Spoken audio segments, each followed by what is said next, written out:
मोदी सरकार के तीसरे कार्यकाल का पहला बजट आने को है और इस बजट पर सबकी उम्मीदें हैं। हर वर्ग चाहता है कि इस बजट में उसके लिए कुछ ना कुछ ज़रूर रहे। मध्य प्रदेश के शासकीय कर्मचारी हमारे साथ हैं, उन्हीं से जान लेते हैं कि मोदी सरकार के इस बजट से उन्हें कितनी उम्मीदें हैं और वो सरकार से क्या कुछ चाहते हैं कि बजट में उनके लिए क्या कुछ रहे।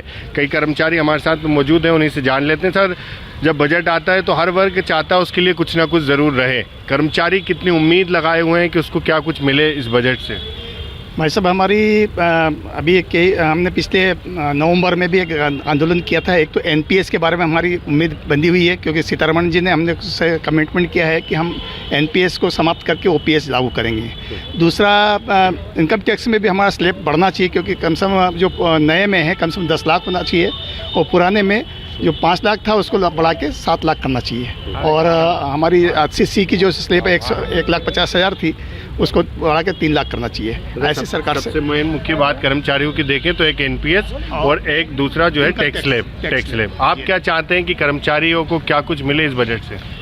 कर्मचारियों को इस समय टैक्स स्लैब की बहुत उम्मीद है नए बजट से कि कम से कम टैक्स स्लैब में सुधार होना अति आवश्यक है, क्योंकि जो पुराने टैक्स स्लैब में आज हमारे गरीब से गरीब कर्मचारी को भी 50,000 के लगभग हमें टैक्स देना पड़ रहा है, जो कि आज की महंगाई को देखते हुए काफ़ी अधिक है। इसलिए हमारी टैक्स स्लैब आज कम 8 से 10 लाख कम से कम हमें रहना चाहिए, जो हमें टैक्स में छूट मिले इस प्रकार। अच्छा, हम देखते हैं कि विधानसभा और लोकसभा के चुनाव के दौरान भी आप लोग ने कई आंदोलन किए, कर्मचारी सड़कों पर उतरे, अपनी मांगे सरकार के सामने रखी थी।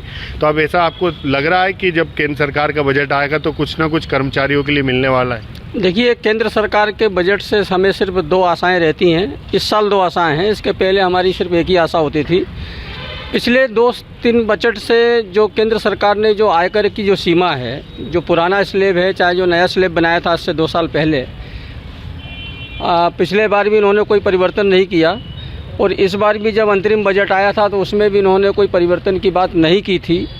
तो मैं समझता हूं कि सरकार को ऐसा लगता है कि सब फील गुड चल रहा है, ऐसा नहीं है। मोदी सरकार को इस बात को समझना चाहिए कि 400 पार का नारा दिया था और वो नारा कमज़ोर क्यों हुआ। तो कहीं ना कहीं जो सरकार एक कर्मचारियों के साथ, जैसे मैंने कहा इनकम टैक्स की बात, कि पिछले 2 सालों से स्लैब वही को भी बना है, कोई परिवर्तन नहीं किया था। तो मेरी माननीय प्रधानमंत्री जी से मांग है कि जो नया कर व्यवस्था है, नया कर व्यवस्था में भी आपने 7 लाख का वो जो किया है उसको आप बढ़ा के 10 लाख करें, और पुरानी कर व्यवस्था में आपने 5 लाख का उसमें जो सीमा रखी है और उसमें 1.5 लाख रुपए का आपने 80C के तहत छूट का प्रावधान किया है, तो उसको 5 लाख से आप 7 लाख करें।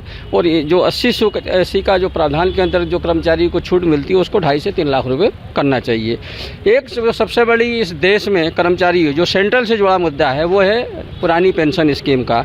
अभी जैसे कि सेंट्रल गवर्नमेंट ने एक आयोग बनाया है, आयोग की रिपोर्ट हुई है, उस पर एक्सरसाइज हुई है और इस देश के करीब 2 करोड़ कर्मचारी कल के बजट से एक जो पेंशन स्कीम को लेकर बड़े आशान्वित हैं कि कल मोदी सरकार को जो ओल्ड पेंशन स्कीम है उस पर कहीं ना कहीं वापस आना चाहिए और इस प्रदेश के करीब 2 से 2.5 लाख, पूरे देश के 2.5 करोड़ कर्मचारियों को एक अच्छा संदेश देना चाहिए। अच्छा, एक और ये भी रहता है कि केंद्र के कर्मचारियों की तरह राज्य के कर्मचारियों को सुविधाएं मिलें, जैसे टीए भी उसमें शामिल है, पदोन्नति उसमें शामिल है, तो वैसी सुविधाओं की भी आप लोग अनुमान लगा रहे हैं कि सरकार ऐसा भी फैसला ले कि जो केंद्र के कर्मचारी हैं उनको राज्य के कर्मचारी हैं उनको केंद्र के कर्मचारियों की तरह सुविधाएं मिल सकें? हमने हमारे अधिवेशन में प्रस्ताव पास किया हुआ है और जीएस के माध्यम से सरकार को भेजा है, जिसमें संपूर्ण देश में, जैसे कहते हैं नहीं वसुधैव कुटुंबकम की जब बात हम करते हैं, पूरा विश्व एक है तो सारे सरकारी कर्मचारी भी एक है, तो सबकी सुविधा एक जैसी होना चाहिए, सारे वेतनमान भी एक होना चाहिए, सारी सुविधा भी एक होना चाहिए। जो केंद्र को मिलती है वह प्रदेश को मिलना चाहिए। एक तो ये मिल पाती क्या सर? ऐसी सुविधा नहीं मिल पा रही है, इसलिए हम सरकार से मांग कर रहे हैं कि समस्त देश में, संपूर्ण देश में सेवा शर्तें और वेतनमान एक जैसा होना चाहिए। तो काम करने वाले कर्मचारी एक हैं तो वो राज्य के हों या केंद्र के हों, सुविधा दोनों को एक। फिर भी क्या क्या कुछ ऐसी सुविधाएं हों सर? उसमें वेतनमान है, महंगाई भत्ता है, गृह भाड़ा भत्ता है, ऐसी बहुत सारी जो बेसिक सुविधाएं हैं वो नहीं मिल पा रही प्रदेश स्तर को। तो सर, क्या कुछ लगता है कि अब व्यवस्थाएं जो चली हुई आ रही थी उसमें बदलाव होना चाहिए कर्मचारियों के हित में? बिल्कुल बदलाव होना चाहिए। आज के समय में जैसे कि हमारे कर्मचारी जो हैं स्वास्थ्य को लेकर के बहुत ही ज़्यादा परेशान रहते हैं। हमें किसी प्रकार से स्वास्थ्य की कोई सुविधा सरकार से मिल नहीं पाती। एक पेंशन जो स्वास्थ्य की बीमा की योजना है वो सारे कर्मचारियों को लागू होना चाहिए। आयुष्मान योजना में कुछ कर्मचारियों को मध्य प्रदेश सरकार ने जोड़ा है, लेकिन उसमें भी टैक्स की उन्होंने बाध्यता रख दी है। इस प्रकार से नहीं होना चाहिए। जो इस प्रकार का बीमा योजना है जिसमें प्रत्येक कर्मचारी को स्वास्थ्य लाभ मिले और प्रत्येक कर्मचारी की हेल्थ के संबंध में सरकार विचार करे, क्योंकि प्रत्येक नागरिक की जब विचार कर रही है उसमें कर्मचारी भी नागरिक है और कर्मचारी को भी सुविधाएं हमें शासकीय रूप से तो मिल जाती हैं, लेकिन वास्तविक रूप से हमें वो सुविधा नहीं प्राप्त हो पाती। इसलिए उसमें बीमा का योजना, स्वास्थ्य बीमा का सभी कर्मचारियों के लिए गारंटी रखना चाहिए। सर, आप क्या उम्मीद लगाए हुए हैं केंद्र सरकार के बजट से? अब तो मोदी सरकार के तीसरे कार्यकाल का बजट है, पहले भी कई बातें हुई, कई वादे चुनाव के समय भी रहते हैं। अब जो सामने आएगा बजट, तो कितनी उम्मीद रहेगी? नहीं, उम्मीद तो अपन को रहती ही है कि सरकार दे, और हम तो उम्मीद के सहारे ही रहते हैं। सभी कर्मचारी उम्मीद के सहारे हैं, देना न देना सरकार का काम है। और जब जब नहीं दिया है तो सरकार का चुनाव में उनको खामियाजा भी भुगतना पड़ा है।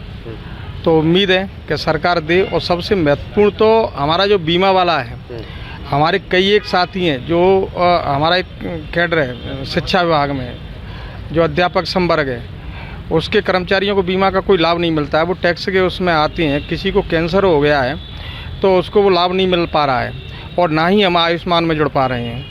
तो कम से कम केंद्र सरकार को पूरे देश में ये लागू करना चाहिए कि कम से कम आयुष्मान में जोड़ना चाहिए या हमारे लिए बीमा पॉलिसी लागू करना चाहिए। बिल्कुल, मोदी सरकार के तीसरे कार्यकाल का बजट आने को है और सारे वर्गों की उम्मीद है कि उसके लिए कुछ ना कुछ इस बजट में रहे।